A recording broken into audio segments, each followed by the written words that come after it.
தேனியிலிருந்து ராமநாதபுரத்திற்கு வந்த பாஜக மாநில தலைவர் அண்ணாமலையின் ஹெலிகாப்டரில் தேர்தல் பறக்கும் படையினர் சோதனை மேற்கொண்டு வருகின்றனர். இதுகுறித்த கூடுதல் விவரங்களை செய்தியாளர் பிரபுராவ் வழங்க கேட்கலாம். வணக்கம் பிரபுராவ், இதுகுறித்த கூடுதல் தகவல்களை சொல்லலாம்.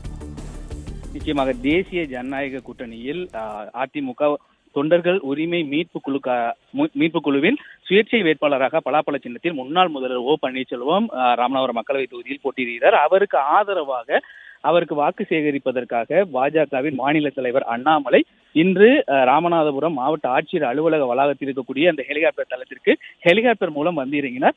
இவர் அதாவது அண்ணாமலை வருகையை ஒட்டி போலீசார் மற்றும் சிஆர்பிஎஃப் அதிகாரிகள் அந்த பகுதியில் முழுமையான பாதுகாப்பு பணியில் ஈடுபடுத்தப்பட்டிருந்தனர். இந்நிலையில் ஹெலிகாப்டரில் வந்த அண்ணாமலை அங்கிருந்து இறங்கி வந்த பிறகு அவருடைய ஹெலிகாப்டரை முழுமையாக தேர்தல் பறக்கும் படை அதிகாரிகள் சோதனை செய்தனர். குறிப்பாக அவர் இருந்த இருக்கை, அதே போல் ஹெலிகாப்டருக்குள் இருந்த பை உள்ளிட்டவற்றை சோதனை செய்து ஏதேனும் பொருட்கள் அல்லது பணம் உள்ளிட்டவைகள் இருக்கிறதா என்பது குறித்து தேர்தல் பறக்கும் படை அதிகாரிகள் சோதனை செய்தனர். ஆனால் ஹெலிகாப்டரில் எந்த விதமான தேர்தல் விதிமீறல் எதுவும் இல்லாததால் அத்துடன் இந்த சோதனையை முடித்துக் கொண்டு புறப்பட்டனர். தற்போது வாக்கு சேகரிப்பில் ஈடுபடுவதற்காக அண்ணாமலை அரண்மனை பகுதிக்கு சென்று கொண்டிருக்கிறார்.